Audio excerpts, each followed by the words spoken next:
¿hasta cuántos grados de desviación en varo o valgo se puede utilizar la navegación en prótesis primaria? Federico, Alejandro, Jean-Paul, Rodrigo. Me parece que la idea, me parece bueno que contestemos todos. Hay alguien que tiene que dejar de compartir la pantalla, y no sé quién Sí, es. Bueno, Alejandro. no, para hacer cirugía navegada no hay límite de deseje. El navegador, el primer concepto que me parece que tiene que quedar claro, la cirugía navegada alinea por eje mecánico. Y podemos tratar desde deformidades leves, neutras, leves, hasta las más severas. Y por la característica que tiene de alinear por el eje mecánico, facilita mucho en deformidades intra y extraarticulares severas. Así que no hay límite en cuanto a los desejes para plantearse una cirugía navegada. Va de la mano de la experiencia del cirujano. Por lo menos es lo que yo creo. Sí, yo creo algo parecido. Creo que la decisión pasa por el implante. El implante que uno decide que va a colocar, que es el mejor para ese paciente, será o no pasible de navegación acorde a sus características, pero me parece que pasa por ahí. Cuando decidimos qué implante le corresponde a ese paciente, en ese caso podemos o no navegarlo. Depende la característica del mismo. Pero me parece que ¿Te, no pasa por el deseje, te sino... referís al nivel de constricción?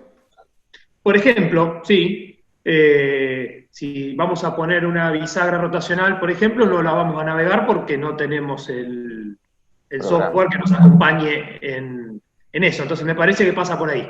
Decidir qué implante le corresponde a nuestro paciente y en ese caso, si el implante que le corresponde está dentro de los que son navegables, me parece que no hay límite. Ahora yo creo que hay que considerar siempre durante la planeación si es que vamos a colocar una prótesis primaria convencional o no. Yo ese es mi parámetro. Si el caso amerita una prótesis primaria, la navego. Si el caso no amerita, sino una prótesis de revisión o una prótesis especial con cuñas o con alzas, generalmente no navego. Entonces, la definición es un poquito incierta. Y además, nosotros nos basamos actualmente en eje mecánico, no en eje anatómico.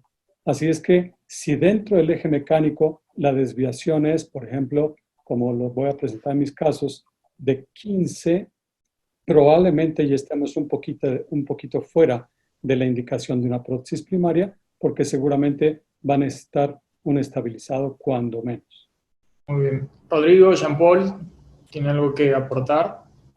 No, No, para creo que mí, Federico fue claro y Alejandro, te felicito por tu presentación, fue excelente, la verdad que aprendimos mucho, gracias.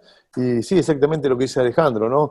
Obviamente que si uno tiene una deformidad muy grande que con una prótesis primaria no lo va a poder solucionar y ya está empezando una prótesis de revisión, y bueno, en ese tipo de prótesis, también como dijo Juan Muro, esa no la podemos navegar, así que sería no pasible de navegación.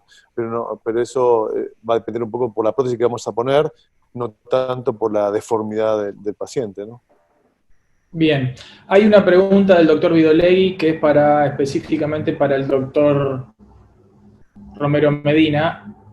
Fernando pregunta que cuál cree él que es la indicación más clara para realizar una artroplastía bilateral simultánea y qué beneficios encuentra en ese grupo de pacientes, ya que considerar un 30% de transfusión es bastante y el tiempo quirúrgico de promedio 3 horas 30 también, independientemente del costo, ¿qué otra ventaja le encuentra y cuál sería su indicación más clara?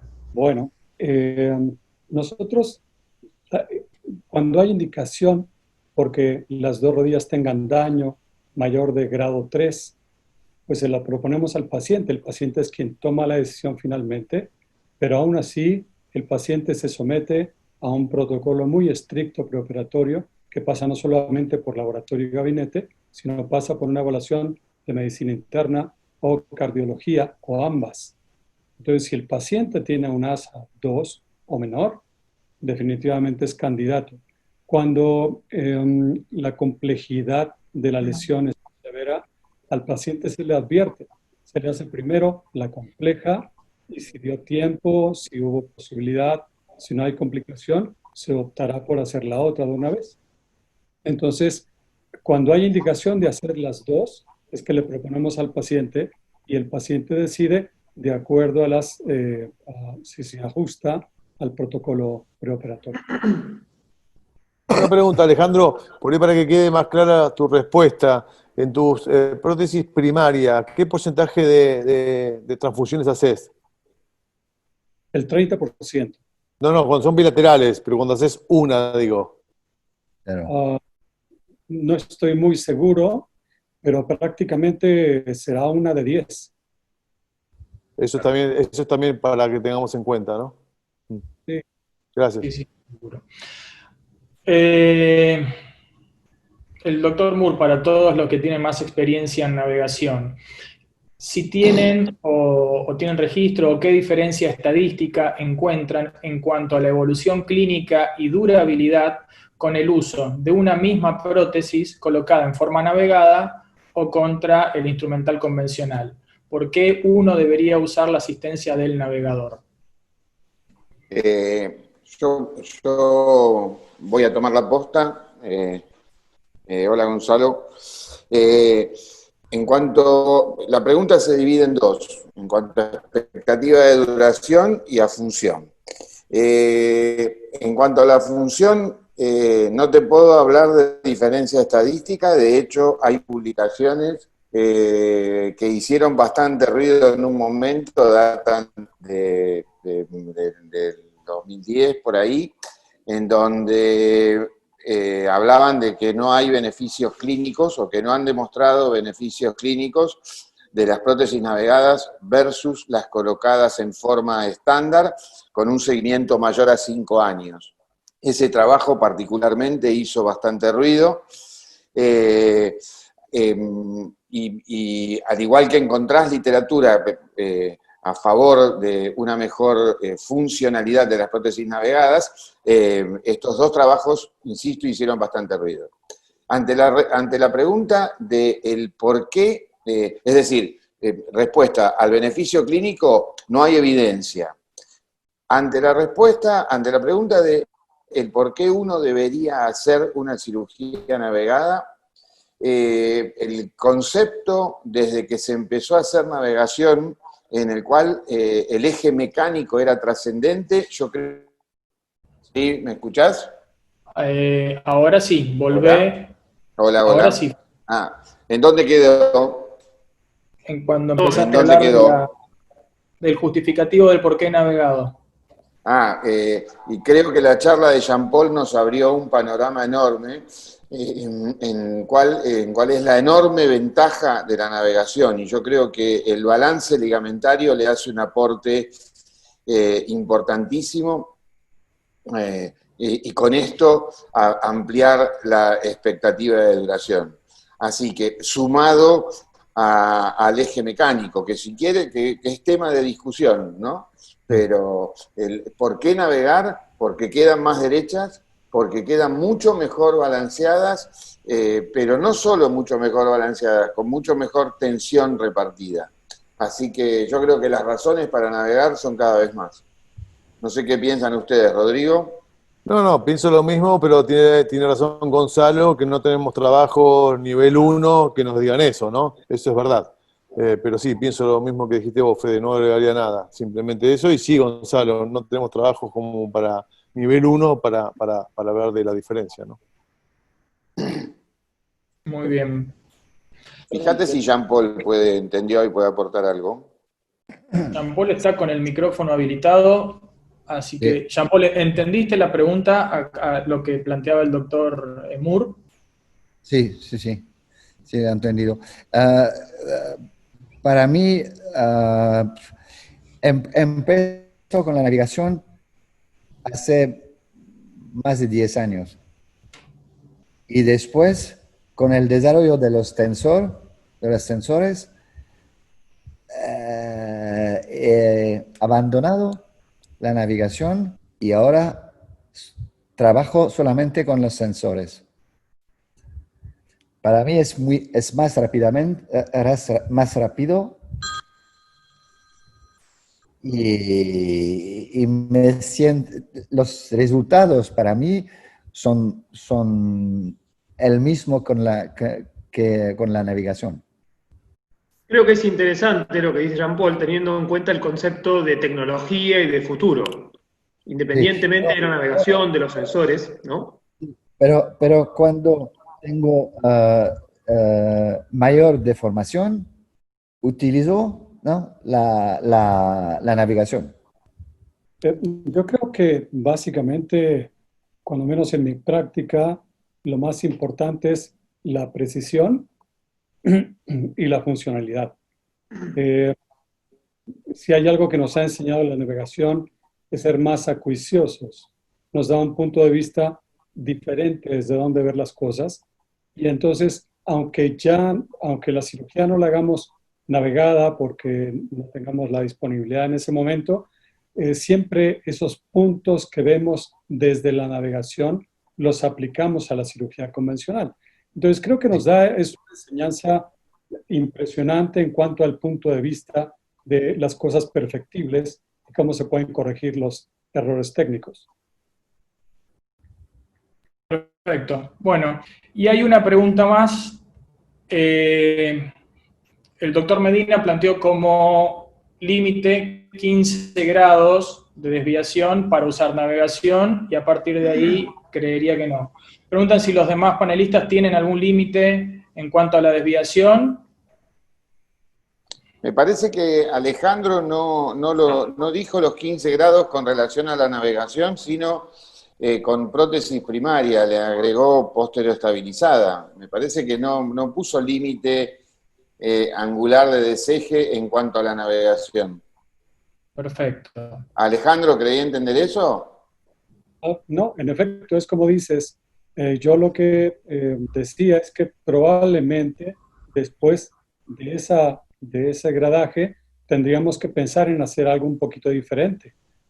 Probablemente no solamente estabilizar, constreñir, poner vástagos, dependiendo del caso, naturalmente. Pero, insisto, siempre que pensamos en poner una prótesis primaria, yo la navego. Sí, yo creo un poco, voy a actuar de abogado del diablo, pero yo creo un poco que Juan Muro, cuando se refirió a la elección del implante, en Argentina nosotros usamos el equipo, nuestro grupo usa el equipo de Amplivision y utiliza la prótesis SCORE. La prótesis SCORE es una prótesis de plataforma rotatoria congruente. Eso nos exige ser un poco más exigentes en cuanto a la elección de nuestras deformidades y a la estabilidad ligamentaria. Sí, de acuerdo, claro, sin duda, eso apuntaba. Cuando yo decía, primero elijo el implante y si el implante me permite navegarlo, bienvenido sea. Si la decisión del sistema que creo que le corresponde a ese paciente no es pasible de navegación, por lo menos de los sistemas que nosotros usamos acá, como dijo Fede, nosotros lo aprendí de él y trabajamos juntos, si no es pasible de navegación, entonces no lo navego. La decisión no es la navegación, sino el sistema. Si el sistema me permite navegarla, la navegamos, si no, no. Pero elijo qué prótesis le corresponde al paciente que tengo adelante. Eso es lo que opino. Y ahí se verá lo de los grados y son todos los parámetros que tenemos que tener en cuenta para tomar una decisión sobre qué implante colocarle a un paciente. Perfecto. Hay una pregunta en el chat para todos del doctor Ballester, que nos pregunta cuál es el costo aproximado de un implante asistido por navegación en la Argentina. Dice no valores absolutos, supongo que debe preguntar qué porcentaje más caro es, si es que es más costoso que un implante convencional, y si la cirugía navegada consume mayor tiempo quirúrgico que un implante convencional. Federico, Alejandro, en su experiencia en cuanto a los tiempos en la cirugía unilateral, utilizando la navegación, ¿le lleva más tiempo que hacerlo de manera convencional? No, la realidad es que naturalmente se requiere una curva de aprendizaje, pero sabiendo poner prótesis, sabiendo utilizar una computadora como lo hacemos de forma habitual, es muy fácil adaptarse a un sistema de navegación. Es un sistema muy amigable, secuencial, así es que no genera mayor problema. La toma de datos se lleva acaso 5 minutos, probablemente 10 en manos inexpertas, pero no. Y tampoco el costo. El costo para nosotros no representa sino solamente la compra del paquete de esférulas, que probablemente sean 50 por ahí así, pero no más. Sí, yo ¿Parece pasar a los casos clínicos? Sí, dale. ¿No querés que responda Fede con respecto a esto? Porque preguntó específicamente en Argentina. Yo sí, igual coincido plenamente. El tiempo va en relación directa a la curva de aprendizaje. Hoy nosotros no podemos decir que se nos suma mucho tiempo a una prótesis estándar cuando navegamos. Me parece que la mejor forma de expresarlo es que no nos estresa para nada ni reservamos más tiempo de quirófano cuando hacemos una navegación. Y en cuanto al costo, acá en Cava, en Buenos Aires, no le agrega costo al implante, es un implante importado, que sabemos que tiene un costo elevado acá en Argentina, pero el precio es más o menos como el de todas las prótesis importadas. La navegación en sí no le agrega costo. Si quieren pasamos a los casos clínicos. Alejandro tenía un par muy interesante que mostraron ayer. Fede, ¿vos tenés alguno para mostrar? No, yo dejé preparado todo para Alejandro. Se lo dejé a Alejandro, que es el que maneja los casos clínicos. Excelente. Alejandro, Pero tengo, entonces... sí, llegado el caso tengo. Muy bien.